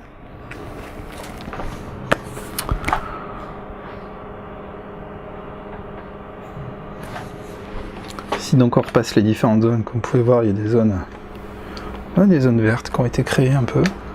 Voilà, ce genre de choses qui sont très lumineuses, qui sont sympas. On a les fameux effets du pinceau, les effets de la brosse qui sont remontés, qui ont amené du bleu, qui sont très sympas. Là, cette fameuse traînée, les coulures, les zones de lumière. Et ben on a quand même une belle composition, des effets de texture un peu de partout. En utilisant du gesso, on aurait peut-être eu encore plus d'effets. Parce que vous pouvez utiliser des effets comme je vous l'ai montré avec votre gesso. Après, par exemple, quelque chose de beaucoup plus délicat, mais ces zones blanches, vous aurez très bien pu les créer ici dans la zone verte. C'est plus délicat. La teinte est foncée. Là, du blanc sur du jaune, on a des teintes qui sont quand même voisines. Donc, c'est assez facile à appliquer. Sur le vert, c'est beaucoup plus délicat, ou alors il faut de la très très bonne peinture. Là, je me rends compte que j'aurais mis un petit souci de blanc. Envie personnelle aussi. Hop. Je refais une ligne comme ça. Je m'humidifie très légèrement avec quelques gouttes d'eau. Hop. Puis je retire la zone. Je retravaille une nouvelle fois la zone.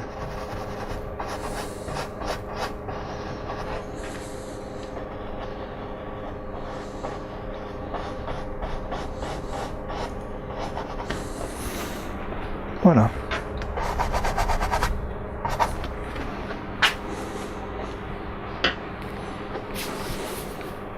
Bah écoutez, on a des zones intéressantes, on a quelques coulures. Après, vous pouvez aller plus loin, mais je vous conseille pas forcément. On aurait pu faire des couleurs de blanc. J'ai peur que ça gaspille tout. On aurait pu rajouter du noir, des projections. Pas forcément utile ici. Mais j'ai envie de vous montrer une touche finale. On va faire une projection de jaune. Donc alors pour ça, vous pouvez utiliser des petits verres en plastique du genre. Très intéressant. Vous prenez votre jaune.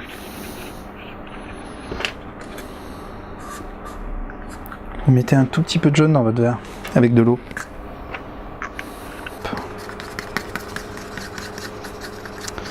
Là, je me rends compte que la peinture est trop compacte. Quand vous voyez que en bougeant, ça coule pas bien ou pas très vite, c'est que vous avez un peu trop de peinture à passer d'eau. Bon, à contrario, n'allez pas trop loin pour une peinture trop liquide, sinon on ne verrait pas.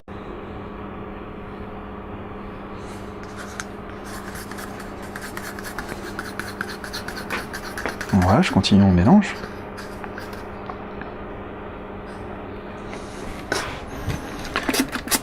Allez, encore un tout petit peu d'eau.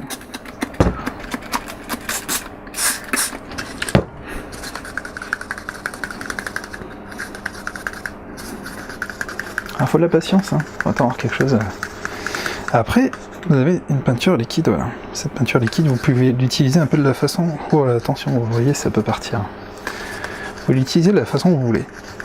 Moi, ce que je vous recommande, là, sur ces couleurs, c'est de faire quelques projections de jaune qui iront aussi bien sur le bas que sur le haut. Par contre, attention, les projections, n'en abusez pas. Vous pourriez gâcher votre toile. Donc, si vous le sentez pas, là, sur celle-ci, abstinez-vous, ne faites pas de projection, arrêtez-vous là. Parce qu'effectivement, vous pourriez être super déçu. Hein. Ça peut arriver de gâcher une toile comme ça. Ça m'est arrivé tellement de fois. Et qu'est-ce que je vais faire? Vous avez plein de techniques, vous pouvez y aller avec le pinceau.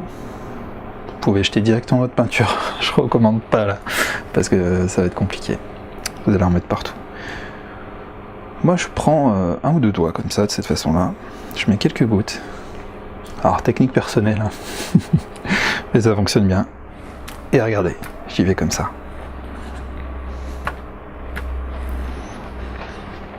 Alors, vous voyez, il n'y a pas assez de peinture. Il y a un peu trop d'eau. Donc, je ne stresse pas, je me dis, il n'y a pas de problème. Je remets un peu de peinture, je continue mon mélange.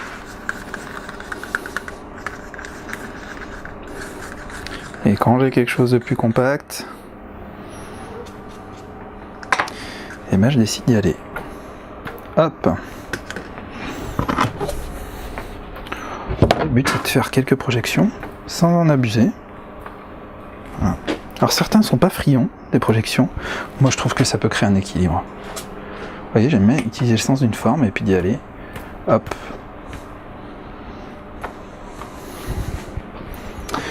Et voilà, c'est déjà pas mal. Il n'ira pas forcément plus loin.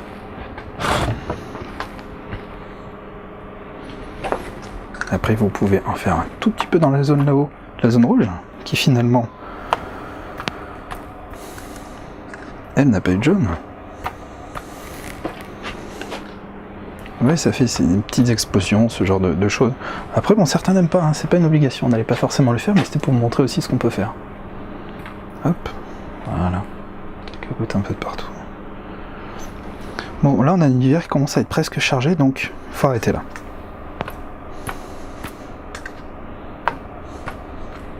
Voilà. Moi, j'adore toujours essayer d'aller plus loin. Il faut pas forcément. Par contre, bon, bah les doigts, maintenant j'en ai partout. Donc, ayez toujours un chiffon avec vous, surtout quand vous travaillez au couteau. Là, ça n'a pas forcément été le cas, mais ça va vous permettre de vous essuyer, d'essuyer le couteau après chaque application, hein, comme je vous l'expliquais dans le cours. Mais écoutez, là, c'est pas mal. Si vous voulez accélérer un peu. Allez.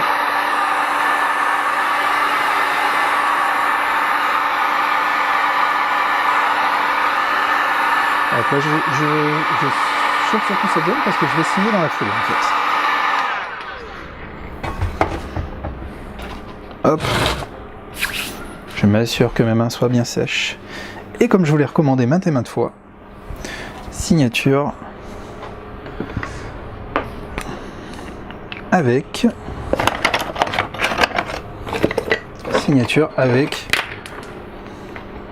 ce genre de petit stylo. Stylo Posca mais très très fin, donc composé de peinture acrylique. Vous secouez, vous faites quelques tests sur la table à côté ou sur autre chose, hein. Et là moi j'ai remarqué, ce qui est intéressant, c'est d'être à niveau de la toile pour pouvoir signer correctement. Ne stressez pas, entraînez-vous sur votre signature. Donc pour être à niveau, moi je pense que j'ai sous la main là, par exemple j'ai les assiettes. Hop. Ne collez pas trop à l'angle. Hop, hop, hop, hop. Voilà. Signature faite. Comme vous pouvez le voir, beaucoup plus pratique qu'un pinceau, qu'une signature au pinceau.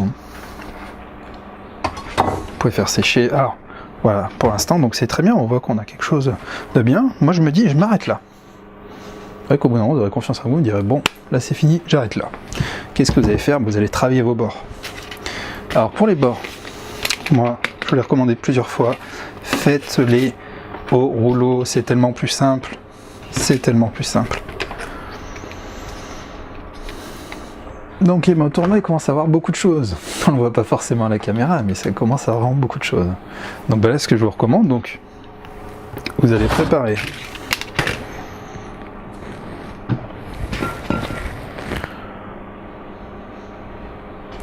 donc vous mettez de la peinture noire dans votre assiette, hop, comme ça par exemple, ça devrait suffire. Un tout petit peu d'eau. Moi j'ai mis 2 coups de spray, hein. Après ça dépendra du débit du vôtre. Et puis, je prends mon petit rouleau. Petit rouleau, hein, je vous ai mis un lien que vous pouvez réutiliser. Et puis donc vous prenez de la peinture noire, vous mélangez bien, vous faites quelque chose d'homogène, pas trop d'eau sinon vous allez en mettre de partout. Mais quand même un petit peu, sinon vous n'allez pas avoir quelque chose de droit. Vous prenez vos bords, et puis c'est parti. Alors surélevez le tableau ou posez-le sur le bord. Et là, c'est une phase que j'adore aussi. C'est qu'en faisant les bords noirs, et vous allez voir votre tableau qui se met à vivre, qui s'équilibre. Commencer à avoir un tableau qui est fini, qui va être finalisé, qui va devenir très intéressant. Voilà, mettez un peu d'angle, hein, si vous voulez vraiment. Vous mettez des coups pas trop forts, mais vous mettez quelques coups comme ça, vous assurez d'avoir le poignet à chaque fois très très droit. Histoire d'avoir, voilà, votre bord, hein. Ne pas avoir de tache ou autre. Si vraiment vous avez une tache qui se fait, vous débordez, prenez votre spray, comme je vous l'ai montré tout à l'heure, un coup de chiffon et c'est ok. Et ce bord, regardez, oups, parfaitement droit. Écoutez, on réitère avec ce côté-là, hein. Très simple. Moi c'est plaisant, hein. Je ne pourrais pas vous expliquer pourquoi, mais j'adore. Parce que j'adore tout de suite ce contraste qui va créer, ça valorise toujours un tableau. Le noir fonctionne pratiquement tout le temps pour faire les bords d'un tableau. À moins d'avoir quelque chose de très clair. Mais regardez ça, ça fonctionne bien. Ils sont beaux les bords de ce tableau, vous n'aurez même pas besoin d'encadrer votre tableau. Vous allez voir, on va le finir, on va le vernir, et votre tableau sera prêt. Vous pourrez l'offrir, l'accrocher chez vous, le vendre, faire ce que vous voulez. Alors là par contre des fois quand vous avez, si vous n'avez pas enlevé les bords de votre peinture, bah, vous pouvez avoir des sortes de zones de peinture un peu plus compactes et en fait votre rouleau va monter dessus et vous allez perdre en régularité. Donc ben, prenez votre mal en patience pour passer des coups. Plus vous mettez de l'angle, plus ça va attaquer la toile. Et il y a un endroit où il faut pas non plus. Votre rouleau comme ça, c'est notre position. Si vous le mettez comme ça, là vous allez commencer à attaquer la toile, ça va être quelque chose de compliqué. Ouais, c'est très très simple. Après voilà, regardez. Moi j'adore faire ce genre de choses, mais des petits coups de rouleau dans le bord, parce qu'en fait vous avez le pli de la toile qui généralement va rester blanc. Vous allez rapidement vous en rendre compte.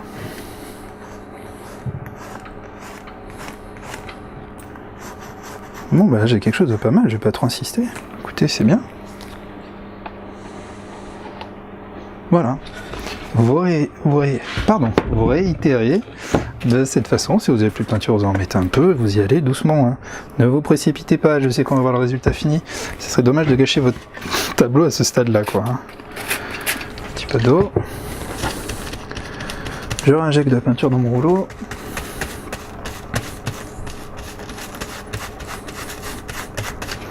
Hop. Puis j'y vais. Après, quand vous avez un peu plus de dextérité, vous irez un peu plus vite comme ça. Hop. Parce que vous savez quelle pression vous pouvez utiliser. Hop. Et là, c'est fait. Vous voyez, c'est enfantin. Mais après, généralement, le perfectionnisme fait que vous voulez toujours aller plus loin, sans que ce soit forcément utile et nécessaire. Hop. Allez. Je continue. Regardez, hop. Alors voilà, des fois utilisez bien vos bords comme ça, parce que vous allez vous rendre compte que les bords s'engorgent de pas mal de peinture. Et ça peut faire des grosses taches sur votre toile qui coulent. Alors regardez, ce qui est bien, c'est que les zones blanches du dessous qu'on ne veut plus, et ben le rouleau il va les enlever. Là c'est au choix. Soit laissez votre zone verte, soit vous attaquez un peu plus avec le rouleau, voilà, en disant non mais j'en veux pas. Ça vous permet vraiment de calibrer, de finaliser votre toile, de peaufiner, voilà, peaufiner le mot.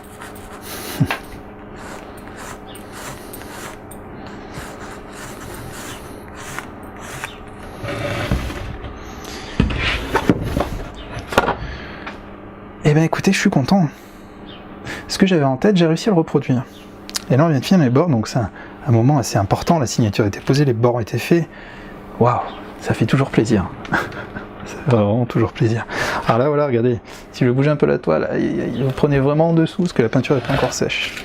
Alors moi ce que je vous recommande pour avoir des bords parfaits, c'est que vous attendez que les bords sèchent et vous recommencez un deuxième passage. Sinon vous allez voir, vous n'avez pas quelque chose de parfaitement noir.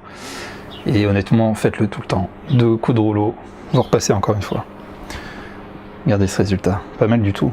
On l'a pas encore verni. Je vais vous montrer du coup, je vais laisser sécher tout ça.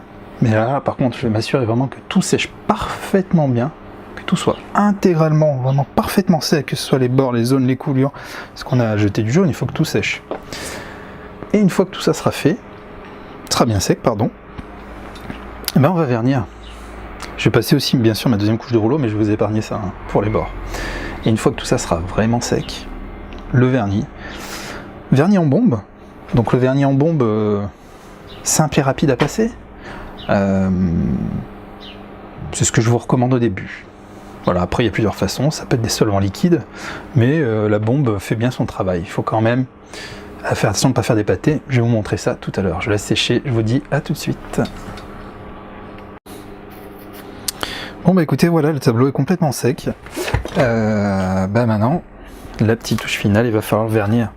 Parce qu'effectivement, si vous regardez le tableau d'un peu plus près, eh ben vous allez vous rendre compte que vous avez déjà des disparités, vous avez des zones qui sont un peu plus brillantes que d'autres, etc. Et puis que c'est mat, c'est très très mat. Donc en fait, on va vernir le tableau. Le tableau va déjà permettre de protéger la toile, de bien vieillir dans le temps, de conserver l'aspect des couleurs, de le rendre imperméable, donc une vraie protection, de le protéger des UV, c'est très important. Et puis surtout, ce qui est bien, c'est qu'en termes de rendu, vous allez avoir quelque chose de beaucoup plus qualitatif. Si vous utilisez un vernis brillant, vous allez pouvoir unifier toutes les teintes de votre tableau. Donc moi par exemple, ce qu'on va faire ici, ce que j'utilise le plus, c'est un vernis brillant. Alors soit vous avez un vernis brillant de la sorte, ou sinon après vous avez des vernis, des solvants liquides. Là on va faire une application qui est plus rapide au vernis en bombe. Moi je vous recommande le PBO. Celui-là, PBO, vernis brillant, il est très intéressant. Il n'a pas de mauvaise odeur, parce que certains ont des odeurs horribles. Et puis, il est plus facile à appliquer, il a vraiment un beau rendu. Alors après, c'est simple. En fait, vous allez faire plusieurs passages par couche. Vous faites d'abord une première couche. Donc vous mettez au moins à 20-30 cm. Et puis vous balayez doucement. Vous faites une sorte de circuit comme ça. Vous partez dans le bas à droite, hop, vous remontez, vous faites des passages comme ça. Vous le faites qu'une fois, dans un premier temps. Et après, le but, c'est de laisser sécher pour pouvoir continuer. Plus vous mettez de couches, plus vous avez un résultat qualitatif, bien brillant, et une vraie homogénéité en fait. Alors d'abord, je mets un petit coup à côté pour voir si ça sort bien, s'il n'y a pas de souci. Ne vous collez surtout pas, vous allez faire des pâtés horribles. Ne restez pas sur une zone en envoyant trop, parce que des fois on a envie de venir corriger une zone. Vous allez faire une sorte de pâté aussi, une flaque qui va être brillante et vous ne l'aurez pas ailleurs, et c'est horrible à récupérer. Alors en fait, regardez, par exemple là j'ai juste fait ça. Donc j'ai un premier passage. Et en fait regardez. Vous voyez, on voit la partie mate du dessus et la partie que j'ai passée, donc qui n'est pas encore sèche, donc ça donne un aspect liquide, mais qui est brillante et qui révèle les couleurs. Ma signature qui était toute fade, là, on la voit beaucoup mieux, quoi. Donc je continue vite, parce qu'en théorie, il n'aurait pas fallu que je m'arrête. Donc regardez, je passe un petit passage, surtout soyez bien régulier, très régulier, c'est très important. Hop, un petit coup global, comme ça, très rapidement, hop, j'arrête, je regarde ce qui se passe, et j'ai un bon rendu. Alors, de préférence, utilisez un masque pour le faire. Moi, pour la vidéo, pour pouvoir parler, j'en ai peu utilisé, et je vais pas m'exposer trop longtemps en vapeur, mais pour pouvoir avoir des vapeurs qui peuvent être nocives, je vous recommande quand même de mettre un masque, même si ce type de produit est quand même plus qualitatif que les autres. Voilà, faites quand même attention à vous. Alors là, pour l'instant, gardez-le bien droit le tableau. Il faut bien le garder droit, ne le mettez surtout pas, ne vernissez pas sur chevalet ou ne le mettez pas droit contre un mur pour regarder le rendu.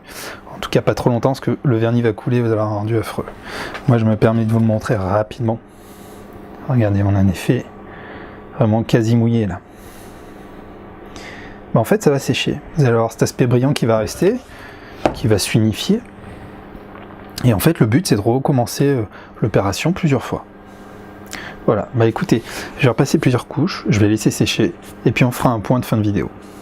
Voilà, à tout de suite. En gros là, comme vous pouvez le voir, le tableau est fini, donc j'ai passé une deuxième couche de vernis. J'ai aussi, alors très important, je vous recommande de vernir aussi les bords pour avoir vraiment un très beau résultat, et pour avoir une peinture qui tienne. Donc là, on a le résultat global, donc sur le châssis, 50 par 50, donc le tableau qui est verni. Donc écoutez, on a de belles couleurs, on a de belles zones un peu vertes, comme vous pouvez le voir. Alors voilà, avec le vernis, toutes les zones ont vraiment été révélées. Donc vous voyez, c'est très intéressant. On voit bien toutes les zones, tout le travail qu'on a fait par couche qu'on peut retrouver.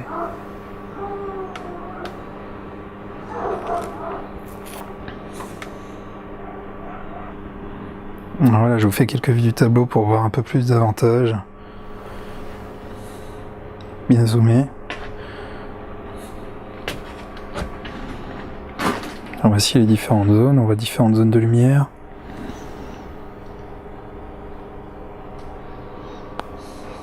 Vous voyez, résultat très brillant.